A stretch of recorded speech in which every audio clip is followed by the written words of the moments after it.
In this tutorial, we are going to see how to align models using grid lines on slabs. This method requires the models to include grids with the correct categorization, and the grid lines must also be marked on site. Choose a model that matches these conditions and select the Align with Corner option. Select the floor you're in from the BIM model you uploaded. If you are seeing too many options, you should talk to your BIM manager or coordinator to reduce amount of defined building stories. In the floor plan, tap the grid line button and select a grid intersection point close to you.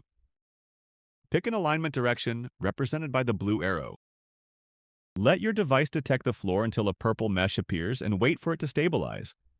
Point the red pin, which is always at the center of the screen, in the middle of the grid line angle chosen, and tap anywhere on the screen to place it. Place the blue arrow along the previously selected direction.